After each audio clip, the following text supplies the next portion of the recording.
Hello everyone and welcome to Morning Coffee Break. I don't know where Kitty is today. She's sleeping somewhere. I mean, it's either she's up and around me or she's asleep. And I'm pretty much the only one that feeds her, so that's another reason she probably wants to hang around. Okay, well, she may come in before it's over with. She's done that before. Today is Friday, August 15th. Currently it's 72 degrees. And the high again is going to be 86. It feels awful. Even at 85, 86 because of the humidity. Chance of rain 13% and winds at 1 mile per hour. Yes, one I haven't done in a while is a Kitty's Corner. She said she was ready, had some great jokes, so got a Kitty's Corner today, everybody. I need to start doing more of them. I mean, I pay for that. It's not that much for the app. I think it's called My Pet Talks or something like that, if y'all are interested in it.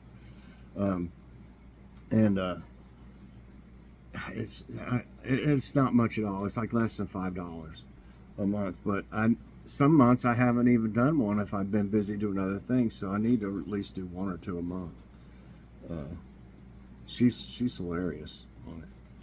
Okay, so check that out later on. And we were talking, I found the receipt from when we went to Panda Express with the gift card from Fetch, and there's still $21 on that. So we might go to Panda Express.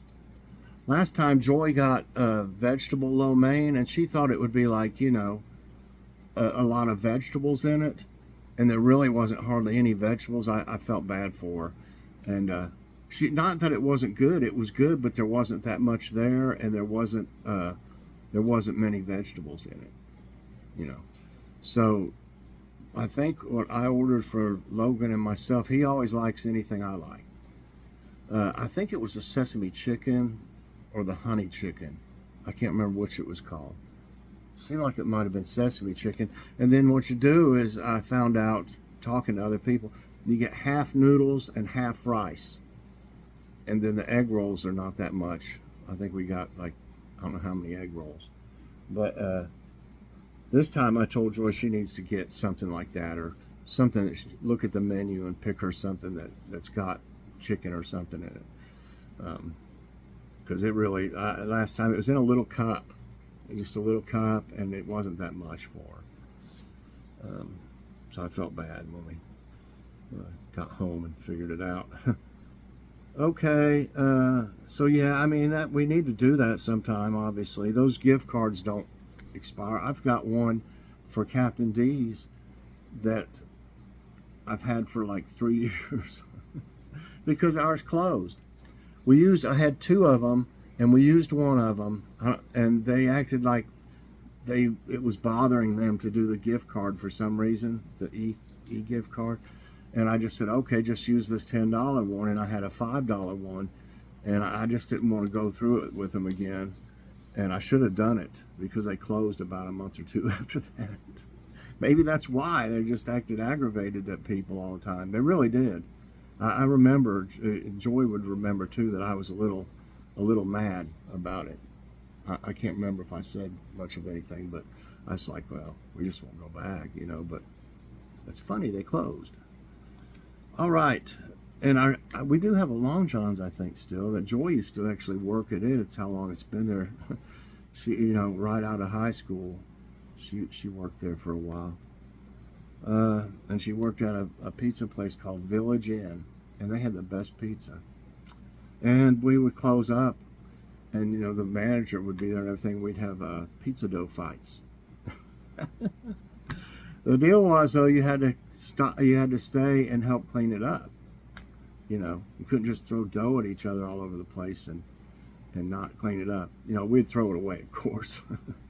But you know, yeah, we had some dough fights afterwards, after they closed. Maybe it was the dough that was left over that day and they just were going to toss it anyway. I don't know. Good old days. Okay, jokes. We got some jokes here. I actually have a joke a day. You should meet my husband. He makes a living with his pen. Oh, so he's a writer? No, he raises pigs. Nothing wrong with that, you know. A group of etymologists has discovered the two root words of the word politics. Greek polou, from polis, meaning much, many. Tick, any of numerous small blood-sucking parasite arachnids of the family Loxididae, many of which transmit febrile diseases such as Rocky Mountain spotted fever and Lyme disease. Make your own conclusions. And thought of the day is from, I do know this person, probably everybody's heard of it, Ralph Waldo Emerson. Life is a succession of lessons which must be lived to be understood. And that really makes sense. It really does. And the thing about it is, it's hard to, but I've always tried to learn from my lessons, my mistakes. You know, try not to repeat them. Okay, now I had I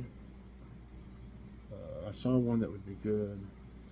Maybe this was, I don't know if that was it or not. It looks like I've moved it. What? I know it was here somewhere. Was this it? I think maybe this was it. There's about 4 of them there. I was looking at a minute ago. I want to go to it. It doesn't say a category on here. The tablet's been acting a little funny. When you press on it, it should go right to it, and it wants to buffer. I don't have many tabs open. I've only got 3. Sometimes you can have a bunch of tabs open, and it'll mess it up. I'm just wondering, am I getting a good signal here?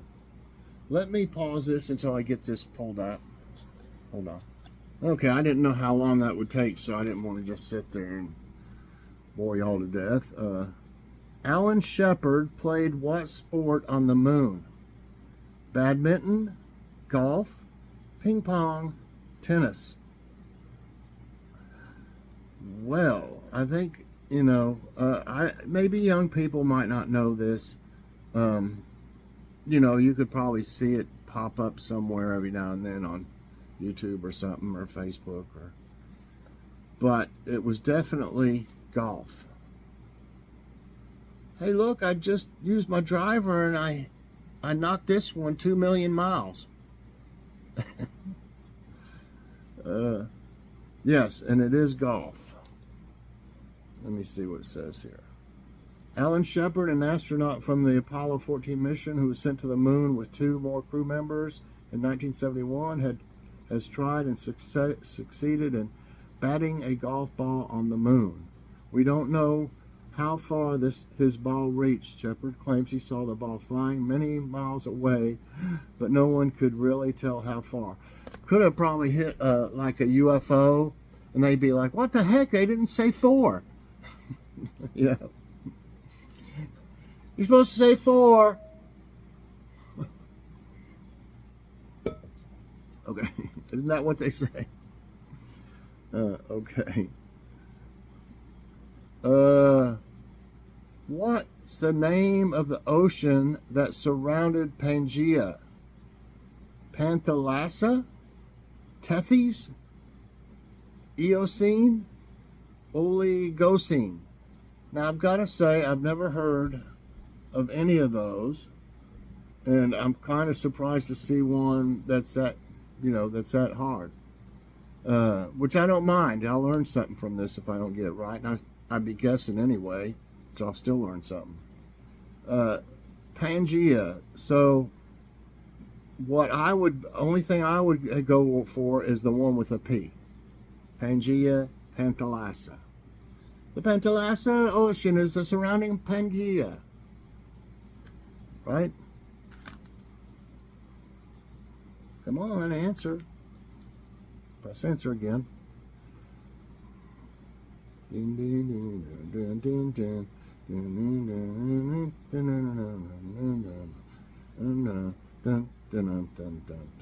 Come on. This shouldn't be taking that long. Like I said, if I had a bunch of tabs open, I could see why that would slow it down. But hey, that's right. Panthalassa. Pangea. Next question. Who was the president at the time of the U.S. Centennial Celebration? Trying to think. Centennial. That's 100 years. So that would be... Okay, so I'm going to say, okay, Andrew Johnson, Chester A. Arthur, Rutherford B. Hayes, Ulysses S. Grant. 11 years later. Okay, I'm going to take a chance on this one and say Ulysses S. Grant, because that's close to the Civil War, and he was around for a while after that, and that's it. That's right. During the presidency of Ulysses S. Grant, the United States celebrated the centennial anniversary of the nation gaining its independence. It took place throughout the spring and summer of 1876. And President Grant and his wife Julia were very busy receiving guests and entertaining. I'd say he had him a little nip. From what I understand, he used to drink quite a bit. Kangaroos are found mostly in which country? I didn't know they were in any country except for this one. Chile, Italy, Australia, Kenya. I'd like to see what it says. I'd like to know if there's one other one that has them.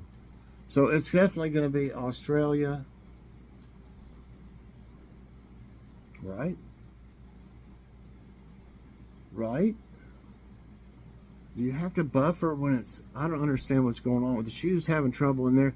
I think they're having some trouble at Spectrum right now, but I don't know why it's taking so long. And that's right, Australia. I want to see if it says the kangaroo is endemic to Australia. The species is also found in Tasmania and nearby islands. Well, it's right around Australia. Other marsupials can be found in other parts of Asia through the country. Huh. So they're called mobs. They're groups. Okay. All right. What does the abbreviation DIY stand for? I think everybody's going to get this one. Do it yourself. Do it young. Drive it yourself. Done in yard. Well, maybe you could say the dog was DIY. Done in yard. We let the dog out and it was DIY. It's do it yourself. That's kind of silly, the other answers they have there. Yeah. Next question. Ernest Hemingway's For Whom the Bell Tolls is set during which war? World War I, Spanish Civil War, Crimean War, Vietnam War. You know, I'm not for sure about this, but Ernest Hemingway, that was quite a ways back. I'm going to go with Spanish Civil War. That's right. I was thinking that was what it was. Let me see what it says. For Whom the Bell Tolls is a novel by Ernest Hemingway published in 1940. It tells the story of Robert Jordan, a young American volunteer attached to a Republican guerrilla unit in the Spanish Civil War. Okay. How many championships did the Chicago Bulls win in the 1990s? 6, 2, 8, 4. I don't follow basketball. I remember, you know, in the news and stuff that they won quite a bit in the 90s. So you figure out of 10 years, I'm going to give it 6. Might be my guess. There's 6, 2, 8, 4. I hope I said that already. But I'm going to say 6. I'm guessing, so it doesn't really matter what I'm, you know. Come on. What's it doing? Oh, it didn't stick when I put it on there. That's right. 6. Okay. That's 7 right, none wrong now. What position leads the offensive in a game of football? Leads the offensive. wide receiver, linebacker, quarterback, center. Now, I have watched quite a bit of football. I played football. I also played baseball in school and stuff. All right, it'd definitely be a quarterback. Is that you finally, Kitty? I feel something. There you are. I was wondering, you overslept or something. She might jump up here, she might not. Okay, so next question, that's 8. Got 2 more. Which animal is on the logo of Alfa Romeo cars? I don't know, I'm never going to have one of them. Dog, snake, bull, horse. I cannot picture what it is. I'm going to say a horse. I might get this one wrong. No, it's a snake. I've never really hardly even seen an Alfa Romeo, I don't guess. Okay. What is the name of the Scottish father of economics? Adam Smith, Thomas Robert Malthus, Jeremy Bentham, John Stuart Mill. Father of economics, Scottish. That's where my ancestors came from.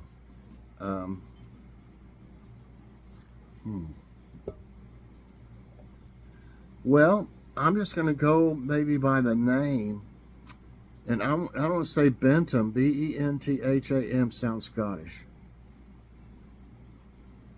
No, it's the one that sounds more regular. Adam Smith. I didn't know that. Adam Smith was a Scottish economist and philosopher who was a pioneer in the thinking of political economy and a key figure during the Scottish Enlightenment, also seen as the father of economics. Wow, okay, I definitely learned something there. Adam Smith. I got 8 right and 2 wrong today, and the 2 I got wrong, I didn't know one thing about really. But, you know, now that I learned something, the next time there's a similar question about that, I might be able to answer it. So I hope y'all enjoyed today's trivia time and morning coffee break. If you did, I hope you'll press that like button there.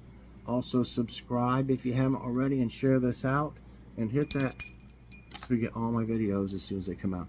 Thanks for watching, everybody. Have a great morning and a great day, and check out Kitty's Corner later on for a good laugh. Bye, everyone, and God bless.